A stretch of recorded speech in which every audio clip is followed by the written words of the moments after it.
tell, it's invaluable. So, George, I want to thank you for your time today on Silicon Valley, and all his contact information will be in our show notes. Thank you for having me. It was a pleasure. I really look forward to doing it again. Thank you for listening to the Silicon Valley Podcast. To access our resources, visit us at thesiliconvalleypodcast.com and follow our host on Twitter, Facebook, and LinkedIn at Sean Flynn SV. This show is for entertainment purposes only and is licensed by the Investors Podcast Network. Before making any decisions, consult a professional. You're listening to the Silicon Valley Podcast. On today's episode, we sit down with Elnaz Sarraf, who is a serial entrepreneur with over 15 years of experience in technology, business, sales, and marketing. She is currently the CEO and founder of Roybi, an investor-backed EdTech company focused on early childhood education that recently raised $4.2 million in its seed round. Before starting Roybi, Elnaz co-founded and led a consumer electronics IoT company, iBaby, serving as the company's president. As an immigrant and female founder, Elnaz has made worthy accomplishments in a short duration living in the US. On today's episode, you'll learn how many pitch events or investor meetings does it take to raise capital? What is it like to raise $4.2 million on just an idea? Growing a hardware company, what struggles you might have to face? What are some of the limits to artificial intelligence and how the collection of data can help improve user experiences? This and much more on today's episode of Silicon Valley. Welcome to the Silicon Valley Podcast with your host, Sean Flynn, who interviews famous entrepreneurs, venture capitalists, and leaders in tech. Learn their secrets and see tomorrow's world today. Elnaz, thank you for taking the time today to be on Silicon Valley. Hi, Sean. Thank you for having me. It's an honor. I'm really excited to talk with you today. Now, Roybi isn't your first startup. In fact, you had a very successful one before. Can you tell us a little bit about your past and what's led you to the current foundation of your new company? Well, it was an interesting journey. About 6 years ago, I was one of the co-founders of iBaby. We have baby monitors, and I totally remember when we launched the product, everybody was freaking out because we were the only baby monitoring company that didn't have the traditional display that is being used by parents to watch their children when they're around the home. And we were the only company coming out with an app that you could basically watch over your loved ones or your baby anywhere around the world. So it was a very, very interesting journey. We launched a product, got into all Apple stores. So it was so exciting. Everybody thought it's an Apple product. It took us 5 years. We launched into major retailers like Target, Walmart, and again, Apple, Best Buy, and many more around the world. And I spent over 5 years with parents learning more about what they want. And education was always something that would come up.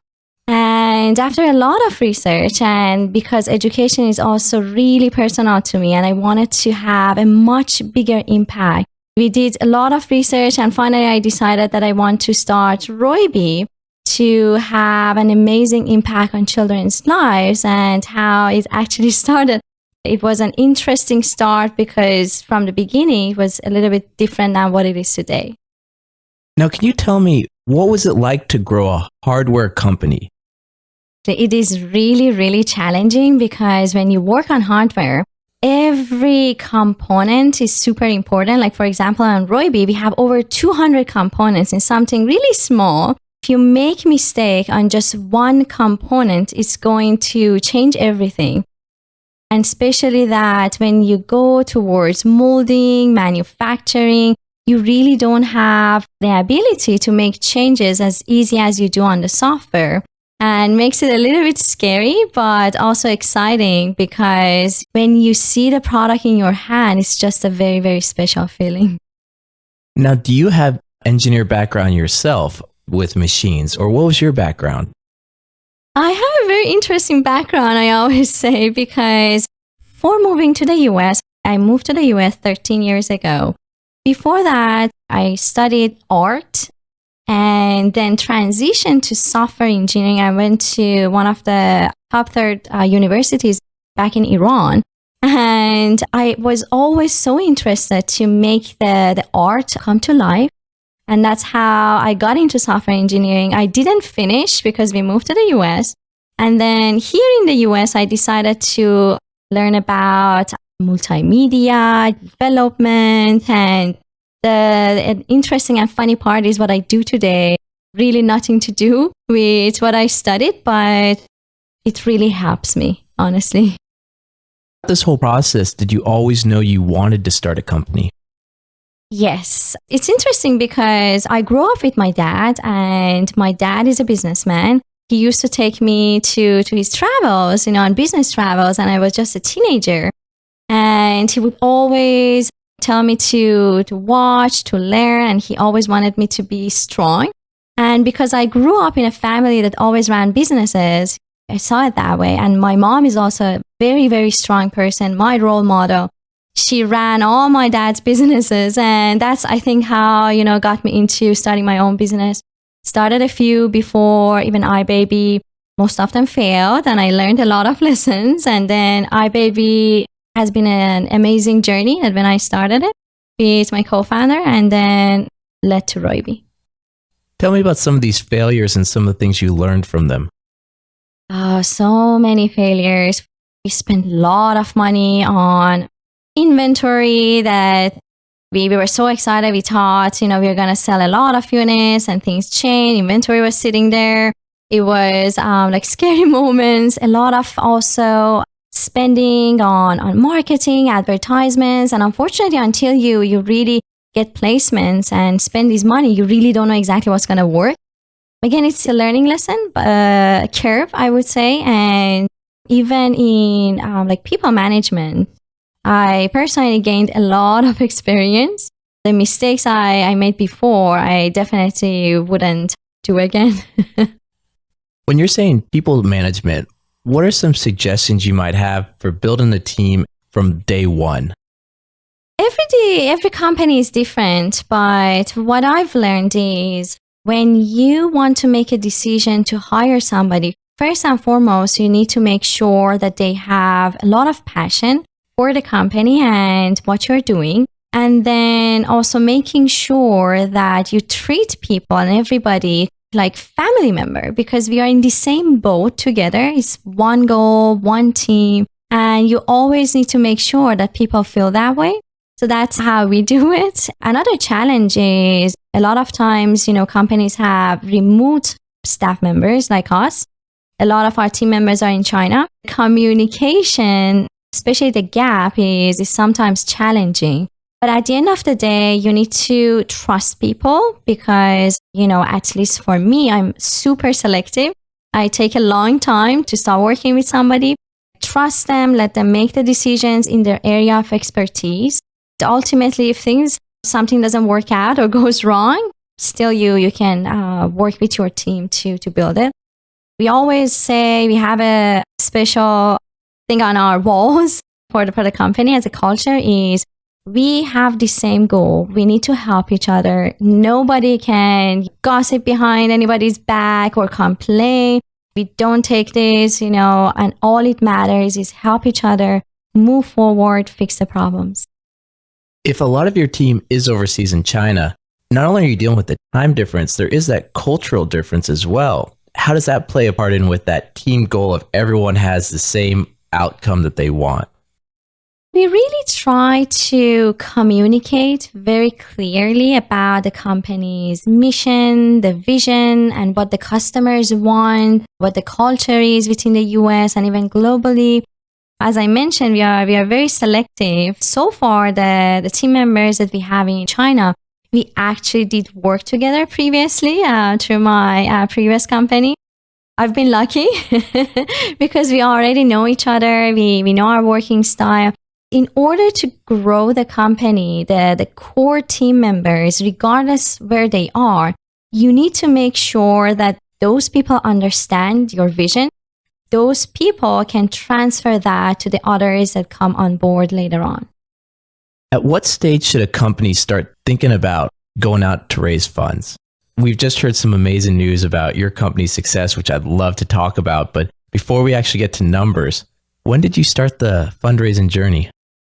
6 months after we started the company, I started going around, not necessarily being like super serious about fundraising. I wanted to get feedback. Oh my God, it was a crazy, crazy time. I think our pitch deck at least changed like 20 times. Got a lot of feedback. But I would say to everyone, as soon as you have your idea and you know what you really want to do, you have a team behind it, some understanding of your business model, the product, do start the fundraising process. It's okay. You don't have to know everything in the beginning. And there's going to be, of course, a lot of changes in the process. The feedback you were getting, was that just from investors, from angels, VCs, or from the general public? We were getting a lot of feedback from all kinds of people, from mentors to advisors we wanted to onboard, few customers, beta users, I would say, but a lot on the investor side. I had people saying, why do we even need this product? Some people were super excited, very supportive. It was just that we were not at a stage they would invest in the company. But all the feedback wasn't easy because when you are in the process of building a company, you really want to hear positive feedback. The other ones helped us to change our business model, even the product, and narrow down what we want to do. As an example, when we started, Roybi was any other probably product that would have a bunch of educational content to just entertain kids. Soon we realized that's really not going to work. With the feedback, we gradually narrowed down to language learning, and we understood the market is huge. The opportunity is there. If it wasn't because of the feedback, we would have failed by now because it was a really broad concept. But now we are in a much different place and better shape. And were you getting feedback for the design of the robot itself, or was it just more the software, the business model? We're getting the feedback more on the business model, on how we want to scale, not necessarily on the design. Everybody said, it's very cute. But we went through so many changes. More about, sales strategy, on the features of the product, what to start first, what to put next. So all those feedback were really helpful. And how are you even getting these meetings with these investors, considering you, at the time, it doesn't sound like you were really a company yet? Persistence. I think I sent so many emails. I even lost the count. Continuously telling people, can I have a meeting with you? And even they said no, it's like, okay, just a feedback. Then we got to know amazing people like yourself who were willing to make introductions, connect us to different people. Personally, I'm truly, truly grateful because it helped us in so many ways. And then we have mentors gradually, then advisors joined the team. That's how we got to know those people. Thank you for that plug. That won't be edited out in the final version, I can assure you. The mentors and advisors, how did you pick them? What did you offer them to convince them that to use their time for helping out Roybi? In the beginning, it's really hard because a lot of people that join you as an advisor, really high level, they're super busy. So you can imagine they have so many things going on. Bringing them on board was just purely selling the vision. There are going to be different ways of collaboration with advisors. Majority of advisors, if they really believe in your company, they can join you on equity base. Down the road, when you are in different stages, Series A and above, there are going to be people and advisors, they would ask some, consultation fee plus equity on the side. As you grow, you want to keep most of the stock just, to make sure for the next round. I'd say in the beginning, the only way is to truly make sure that those people see the vision and join the company.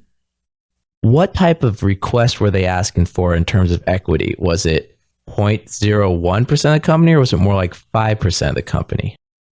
We had huge range, I would say, 0.5 to 1, 2, 3%. we always try to discuss. In the beginning, probably you need to put aside a little bit more. I suggest to entrepreneurs to go to Founders Institute website. They have a template, standard template that you can use it. It really depends on the advisors and the negotiations or discussions that the companies have with these people. But the average, I would say, starts from like 0.25 to 1%. And how many meetings do you say you went to before you got that first investor that said, I'm interested in writing a check? He may have not written a check, but that first validation of, yeah, I think you got something. Oh my God. That's an interesting question because I really don't know how many, but definitely over 100 meetings. I'm not kidding. Over at least 500 emails and so many rejections. And even with our first investor, when she was evaluating the company, one thing that I was so excited is because she's a female, very successful female in Silicon Valley. I was really excited to make sure that she comes in, believes in Roybi. But even at the last minute, I wasn't even sure it's going to happen. So it was quite challenging. For that first investor, what type of valuation do you give your company? Are you saying, you're the investor, just tell me what you want? Or do you have an idea going into that meeting? It varies depending on the companies. Of course, we had a number in mind. Generally, that's not what is going to happen. The reality is always really different. But I think it's just the conversation between the investors, founders, find the right number. One thing I want to say is don't get stuck with the valuation because in the beginning, it's really hard to put a value on a company. Of course, if you can get a deal at no cap, it's amazing. What do you mean by no cap? Means no valuation. So if you can raise on a safe agreement without a valuation, that would be your best bet. But it's really hard to do it. But I'd say don't get stuck on it. Move forward because at the end of the day, the valuation you can get in the future it's more important. Get your product out and it's quality over quantity. So you're saying that first pre-seed round may not be the best terms, but you got to do it anyway to get to that A round where you'd have more leverage? Is that kind of it? Yes. Of course, if you have the ability to finance the company until Series A and get some revenue, that's the best case scenario. But it's not the case with most startups because it's very costly these days. You need to really think about your options between the offers that you have. Make the right decision with the best option. It's not going to be the best. And I'm sure next rounds, a lot of people are going to tell you, why did you make this decision? But be confident that the decision you make at that moment probably is the best for the company. So 500 emails, 100 meetings face-to-face. How many months did you go without any money? The best thing I can say is whatever you think, add another 6 months. And personally, I'd say 2 times my own bank account almost went to zero. I've been really lucky to have amazing friends and supporters that they said, oh, okay, here is a little bit money, move forward. You are on something really amazing. Build it and everything is going to be okay. And it's exactly that's what happened. 1 or 2 weeks after we got investment, things move forward. It was very hard, but I say for 1 year, have savings and consider whatever you think the expenses are going to be more and it's going to take more time than you think. And then when you finally got that investment, 1, how did it feel? 2, what was the team's feedback when they heard about it? And well, I kind of want you to say the number that it was. July, we announced and closed 4.2 million in our seed round. And at that point, it was super, super exciting because we didn't even have the product. So purely the investors invested in the company and the vision, the skills of the team. I remember, I still can feel the same. And every time I talk about it, I get so excited because it's a significant amount of capital at the stage that we were. Everybody was so excited. I was stressed out, overwhelmed, super excited. I was also scared because with that much capital and the trust that investors are putting in you also comes a lot of responsibilities. And but I'd say it was the best thing that happened. And every time I think about it, I really feel excited. The time that I sent a message to our team, called my co-founder, he was like almost jumping up and down. It was really, really amazing. That sounds more like an A round than a pre-seed round, where companies already have traction, already have customers. Who came up with that number? Did you propose it to the investors, or did they propose it going, this is how much we think you need? What were the conversations like? It's interesting because originally we were just thinking about raising 1 million for our seed round. And then we were thinking to go to, like, let's say 5 million in our Series A, which made sense at that point because we are a hardware company. So we need a lot more capital than just a software company. It's just that we were getting a lot of traction at that point. We were featured on CNN. We partnered with Alibaba. We were getting so many things, a lot of awards, traction. So the investors got so excited and said, hey, you need this capital anyways. And we have all the means to provide this capital to you at this stage. Instead of wasting your time, going for another round, why not have this deal together? And the terms worked out. Both sides were happy, and that's how it's happened. Tell me about some of these awards you won, and also, how long is this money expected to last? First, the awards. we won so many of them, I can barely remember. But last week, for example, CNBC named Roybi one of the most promising startups in the world to watch in 2019. Which is amazing because there are only 100 startups on that list around the world. And Roybi is one of them. And again, the product is not even on the market. So you can imagine how exciting it is. We were named Fast Company's world-changing idea in 2019. We won through our sites award in Tech for Good. We were one of the winners nationwide and many more. But also it was very exciting. And what is the second question? How long is this money going to last you? And actually, I'll just follow on with another question there. What are you going to do in that time frame? What are the milestones that are expected to be made? So the money we would expect to last easily 1 year. And the next milestones would be to make sure we have a good product in people's hands because everybody's so excited. It would be to focus on sales, marketing, making the product better, launch in the US and Canada. And then we are launching also in UAE. So we want to expand in Middle East for sure, expand the countries. That would be the plan so far. Talk about that expansion plan, because most companies I talk to, they want to go North America, then Europe, not UAE. Well, for us, considering we are a language learning company, as you can imagine, there is a lot of demand in English language in certain regions and countries, and Middle East is definitely one of it.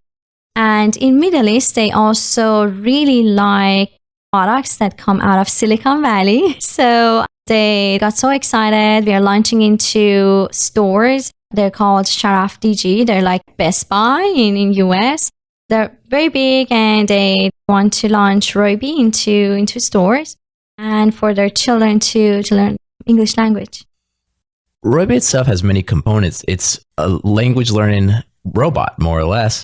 Tell us about the machine learning side, the software that's going into it. So it's a little bit complicated to explain it, but the idea is we want to change the education for children because it doesn't make sense anymore for everybody to sitting in a classroom learning the same thing when children have different sets of skills or interests. And that's how the machine learning kicks in. It takes about 3 to 6 months to learn about the child, to start adjusting the content based on the child's progress and interest. To give you an example is, let's say the child likes cat as an animal, but they don't like math. So what we can do is gradually we can adjust the content to deliver more interesting subjects that has more cats in it to get them more excited to learn. Of course, it's a very complicated, a little bit difficult vision, but gradually we are getting there. We have over 70,000 vocabularies already collected from the kid, because the way that kids talk is so different than adults. We have over 50 categories and topics, over 500 lessons and stories. So we've done a lot of work and it's ongoing. How did you collect all this data? Through different devices, first of all, because Roybi wasn't ready to collect all this feedback. So a lot of it comes from the cell phone because the software was almost ready. So we had user groups to talk with children, to gather all this data, the voice of children. That's how we collected. As your company product gets spread out throughout the world, you're going to collect all this user data. What's the plans for the data? So far, the plan is to really focus on every individual child. So the data is being collected to understand the child's interests and abilities rather than anything else. But in the future, we would be able to understand their talking patterns, their talkativeness. A lot of children, like 1 out of 12 kids in the US alone, they have speech delay. So we would be able to understand these and see how we can help these children to have more conversations based on statistics that talking with the robots increased and encouraged children in terms of learning by 10%. So we will use this data to understand how much impact we have on kids' learning and to be able to add more features. And how is your time being altered in the company? I mean, those first 6 months, a year was just fundraising, it sounds, and collecting data. Now you got money. Yes. So how does your schedule change? It is more changed on talking and presenting company in so many places. I'd say I travel 80% of my time to present Roybi to so many places. For example, 2 months ago, we went to a conference in Nashville where we met senators, legislators to talk about Roybi, what we're doing with AI, to tell them we are not scary. Because we deal with data and privacy, a lot of times people get concerned. So we went to many conferences to show the product, to talk about it and educate people that what we want to do, how we are doing it. And that's how my schedule changed. So it is now mainly focusing on sales and marketing. Is there that fear of the data, the privacy, especially with your product for kids?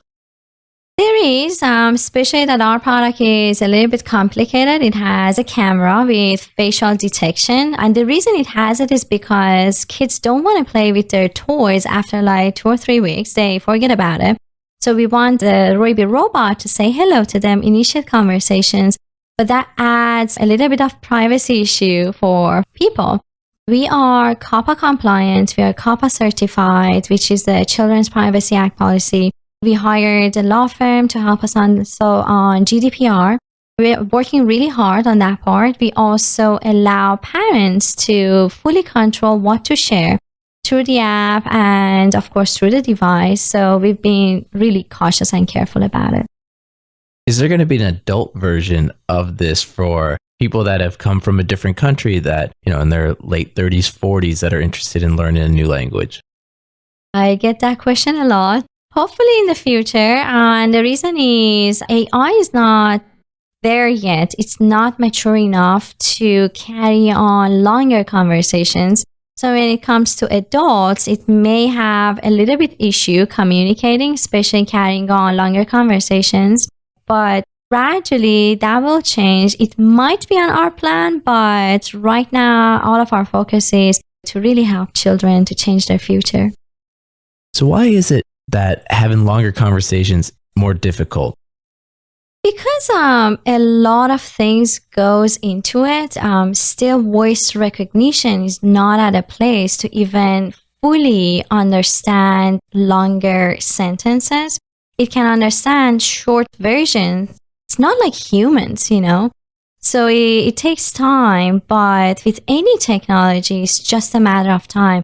I remember the first iPhone that I got, it wasn't doing much. It would crash all the time. It didn't have a lot of programs or apps, but look at it right now. It's changed, it has changed our lives, and it's going to be the same thing with voice recognition as well.